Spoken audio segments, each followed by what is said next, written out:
Bon, le sage est celui qui choisit la bonne part. Donc, vous avez choisi la bonne part en nous écoutant. Donc, aujourd'hui, c'est le deuxième numéro, voilà, qui va dans la même direction, à savoir l'évangile du Christ. Aujourd'hui, nous allons traiter un thème, à savoir la divinité de Christ. À présent, nous allons passer, nous avons eu sur, il y a un frère qui est venu, sur nous éclaircir davantage sur ce thème. Voilà, donc nous allons laisser la place, il va se présenter. Merci pour la parole, merci pour ce que vous m'avez permis de venir ce matin pour qu'on puisse échanger. Je réponds au nom de Mathieu Bikaba. Merci beaucoup. Donc lui c'est Mathieu Bikaba, donc c'est un frère, il va venir nous entretenir sur le thème, nous éclaircir davantage. Aussi, nous allons laisser la place aussi à notre frère, il va se présenter. Oui, bonjour les frères, bonjour. Ce matin, je suis heureux d'être là. Je me nomme Kourago Idriss. Donc, nous allons faire ensemble, débattre ensemble, mission. Donc, sans trop tarder, nous allons passer à l'éclairage du terme. Donc, nous allons laisser la place à notre frère Mathieu. Il va nous définir ou nous faire comprendre le mot divinité. Parce que souvent, on aime employer le mot, mais on ne connaît pas véritablement le sens. Il va tenter de donner une définition, voilà, pour que ceux qui nous suivent puissent comprendre davantage. Merci. Alors, bonjour.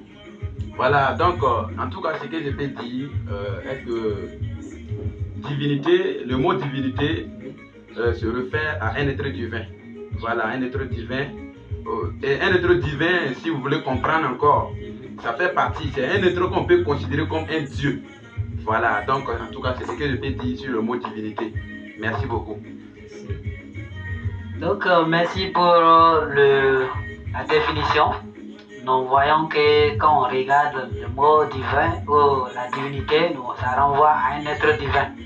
Donc, nous voulons aussi, souvent quand nous faisons les sorties d'évangélisation, souvent lorsqu'on dit que Jésus est passé, ou bien d'autres là évoquent l'idée, la naissance de Jésus en passant par la femme. Souvent, les gens n'arrivent pas à comprendre véritablement comment un être divin qui est passé par une femme.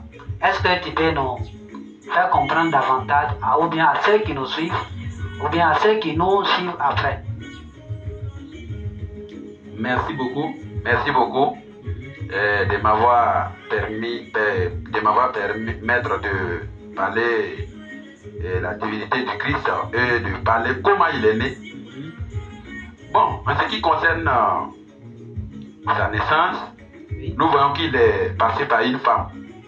Dieu, dans ses desseins, bon, il n'a pas voulu laisser son fils descendre directement du ciel. Nous voyons que Satan, voilà, je prends un exemple. Satan, lui, Jésus même, il dit dans le livre de Jean qu'il est tombé du ciel comme un éclair. Il continue encore en disant que le bon berger entre par la porte, mais le voleur, lui, entre par le mur. Nous pouvons considérer Satan comme le voleur. Alors, il est venu. Donc, pour que Jésus soit considéré comme le véritable sauveur, celui qui est entré par la vérité, il faut qu'il passe par une femme.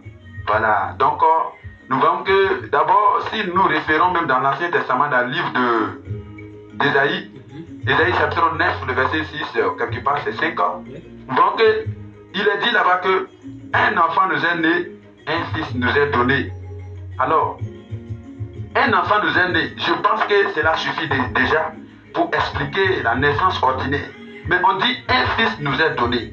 Un fils nous est donné, ça veut dire que c'est quelqu'un qui existait déjà et on l'a donné. Par exemple, je prends un enfant et je te donne. Je donne un fils.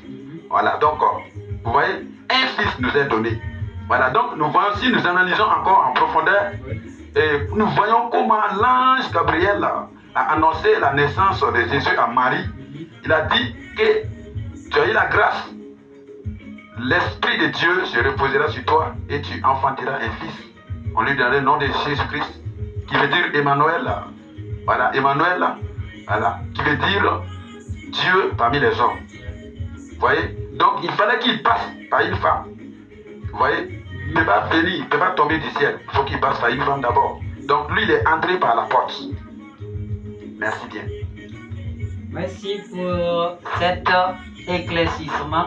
Nous sommes vraiment ravis même de voir comment tu as détaillé les choses. C'est-à-dire que Jésus-Christ, il est entré par la porte. Aussi, bon, qu'en est-il de sa divinité? Voilà, souvent, on n'arrive pas à comprendre, d'autres disent que c'est un messager.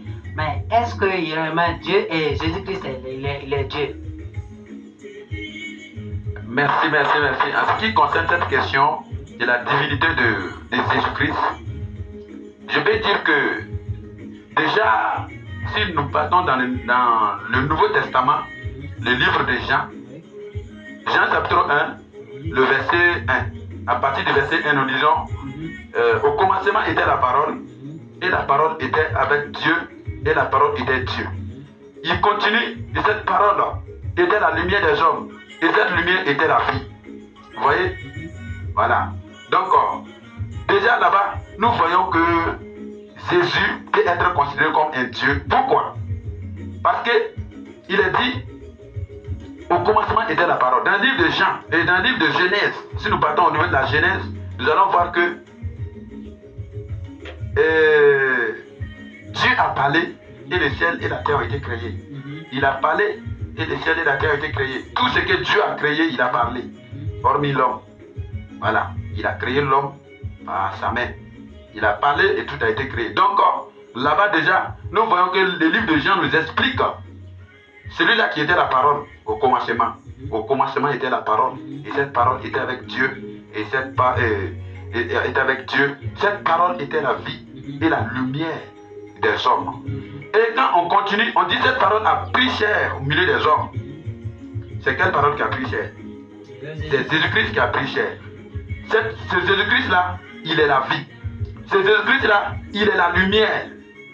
Donc, il est la parole qui a pris chair, qui est la vie, qui est la lumière. Raison pour laquelle il a dit que dans Jean chapitre 14, verset 6, que nous lisons, nous allons voir là-bas, il dit, je suis le chemin, la vérité et la vie.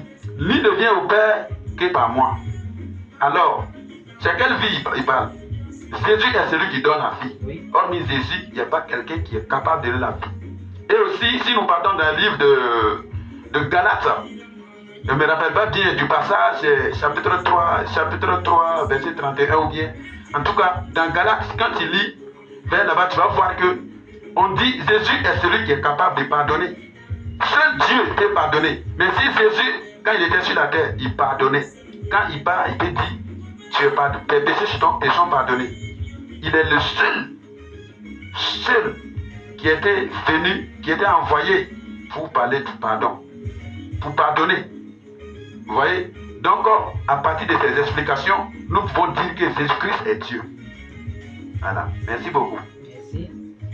Merci pour le détail. Nous sommes vraiment ravis de te voir parmi nous. La manière dont tu as détaillé les choses, nous comprenons véritablement que Jésus-Christ est Dieu. Maintenant, ceci utile, nous sommes à la fin de notre émission d'aujourd'hui. Nous allons laisser la place à notre frère. S'il a un mot à dire, il va nous dire, nous allons clore cela. Oui, vraiment je suis ravi de vous écouter. Je suis ravi de vous écouter. Mais de mon côté, je comprends la présence de Jésus-Christ qui est Dieu. Vraiment, je suis ravi. Donc, je vous remercie infiniment d'être là avec vous. Merci. Merci pour tes compléments. Maintenant, avant de terminer notre émission, nous allons laisser la place à notre frère, celui qui est l'invité du jour. Il va nous donner un mot à l'endroit de ceux qui nous suivent. Mes chers frères, mes chères sœurs, Nous sommes ravis de vous voir nous suivre ici. Nous prions que le Seigneur vous récompense, que le Dieu Tout-Puissant ne vous oublie pas, que toujours il se rappelle de vous. Merci beaucoup parce que vous avez choisi d'écouter ce qui le concerne. Il ne va pas vous abandonner. Merci pour vos mots à l'endroit de ceux qui nous suivent. Merci pour ceux qui nous suivent en direct actuellement et ceux même qui vont nous suivre après à travers ça. Que Dieu vous bénisse. Nous sommes à notre deuxième numéro. La prochaine fois, ça sera le troisième numéro. Que Dieu vous bénisse et bonne journée à vous. Merci bien.